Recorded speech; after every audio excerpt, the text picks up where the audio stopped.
Le maréchal proclame. Français, quiconque parmi vous participe au groupe de résistance compromet l'avenir du pays.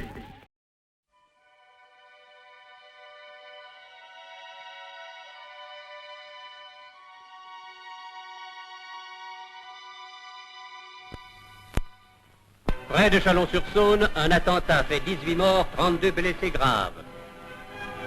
À Grenoble, une explosion détruit des quartiers entiers, 1500 blessés. Telles sont les œuvres de terroristes étrangers et presque tous juifs. Arméniens, juifs polonais, espagnols rouges, juifs polonais, encore un juif polonais. Que ce soit des intellectuels, que ce soit des ouvriers, que ce soit des religieux, que ce soit des Français, que ce soit des étrangers, etc. Un seul mot, c'était mettre à la porte les Allemands. On peut parler de résistance quand on a constaté une injustice, quelque chose qui te choque, qui est contraire aux valeurs auxquelles tu crois, mais pas quand tu te contentes de le constater, quand tu décides de réagir.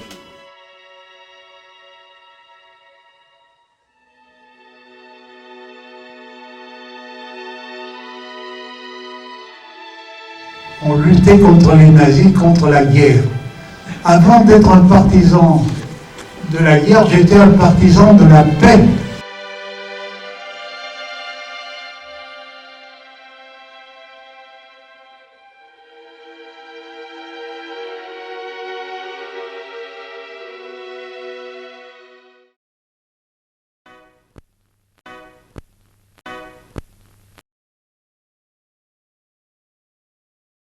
T'es prête?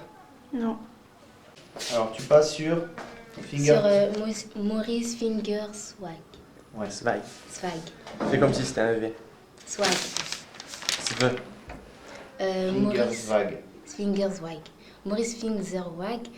Comment on dit son nom de famille? Vachebrot. Vache. Sa mère devient restauratrice et crée un bar de fer à cheval. Reconnu coupable et condamné au peu de temps d'exécution. What pupa... Tu veux. Joseph Boksov dit Ferenc Wolf, né le 3 août 1905 à Hongrie. Il est l'un des derniers survivants de la résistance de la Première Guerre mondiale.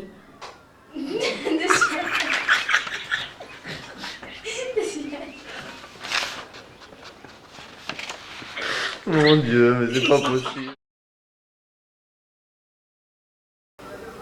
Il a pensé à quoi, tu crois, avant de recevoir la première balle qui lui a donné la mort?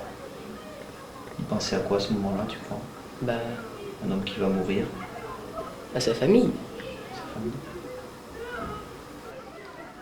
Il était polonais? Oui. Qu'est-ce qui est arrivé à la Pologne? Ils ont été colonisés, je crois. Colonisé? Non, les Allemands, ils sont venus. Qu'est-ce qui est arrivé aux Juifs? Ils ont été... Il y a eu une loi contre eux. Donc est-ce qu'il avait des raisons de se battre contre les Allemands? Oui. Parce qu'ils sont venus dans leur pays et que les Juifs, ils étaient menacés après.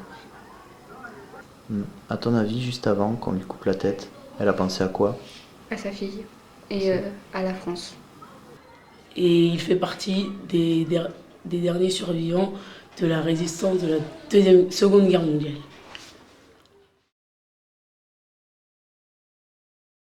J'avais 15 ans, je crois que c'est à peu près vos âges. Vous avez tous à peu près 15 ans.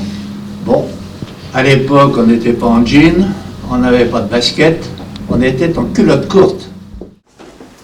Et un mot pour définir votre aventure. Un mot pour Définir tout ce que vous avez vécu. tout ce que j'ai vécu. Une grande joie dans une tristesse profonde. C'est-à-dire que j'étais très heureux de participer, tout en voyant que le moment était quand même un moment triste, la guerre. La guerre, ça n'a jamais rien d'autre. Mais l'espoir, c'est le fil conducteur de ma vie, je dirais. Donc, voilà-t-il pas que une classe, vous êtes la troisième 5. Troisième 5. Que la troisième 5 a choisi comme action reprise des valeurs de la résistance, la famille, et que dans ce système de famille, ils ont une envie, c'est de donner la preuve objective à leurs parents qu'ils les aiment. Dans un wagon qui contenait 50 personnes,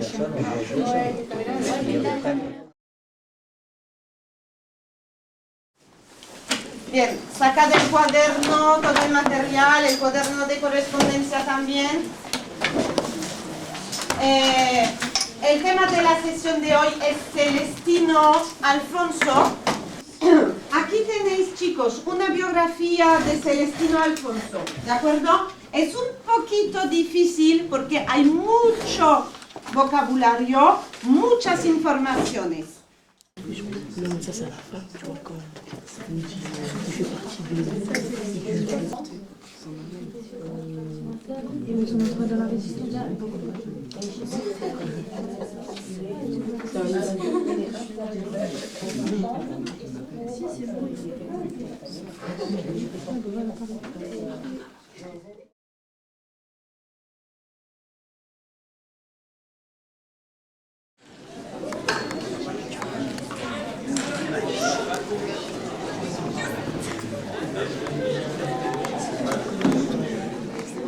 Cette fiction qu'ils ont fait du film, pour moi, je vais vous dire, la vérité est plus belle que cette fiction.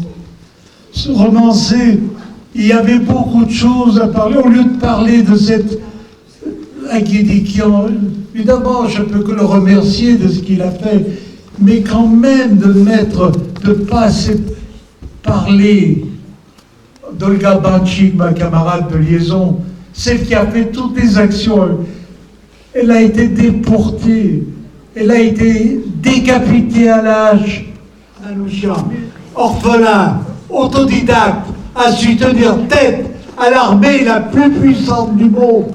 Voilà, on n'est pas tombé, personne du grand Manouchian, par impéritie du chef.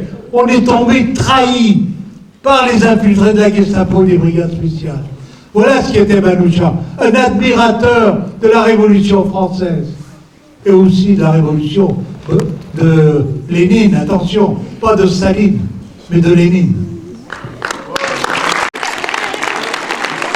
Merci beaucoup.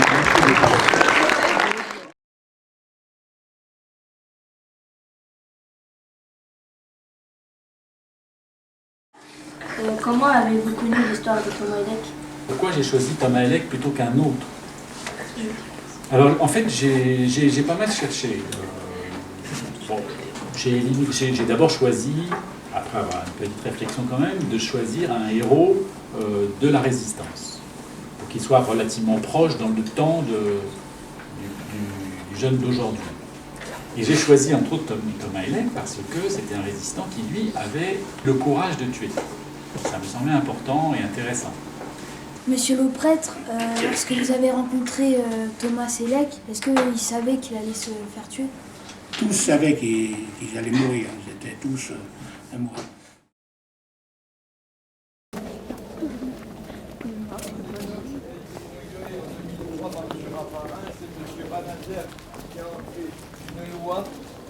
Voter une loi en sorte au Sénat pour qu'on puisse avoir une cloche commémoratrice.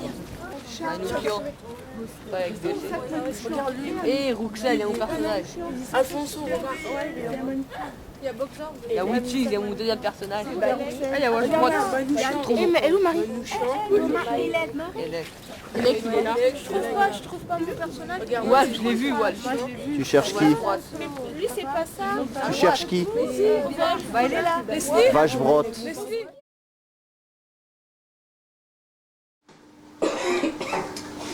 Alors, on se heurte un petit problème, c'est qu'ils sont très intimidés.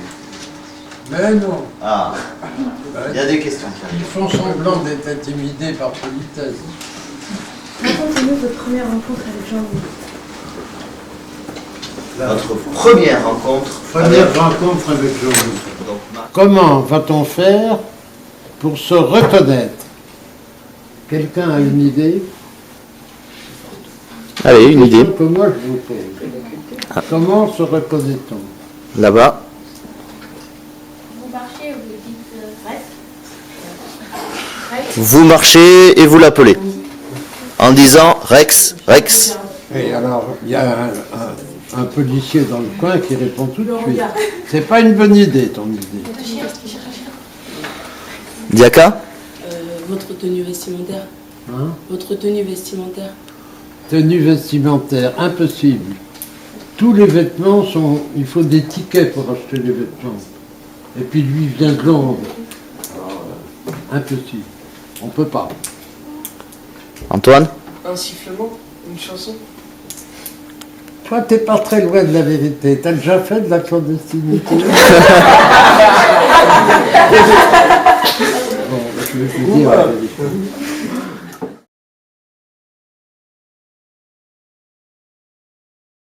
Quand j'ai commencé à travailler sur Misak Manouchian, j'aurais pu faire un livre sur Rino Della Negra, j'aurais pu faire un livre sur Arpen Dafian, sur celui qui s'appelle Manoukian, son pseudonyme. Donc il y a toute une série, chacune des personnes, c'est un roman plein et entier.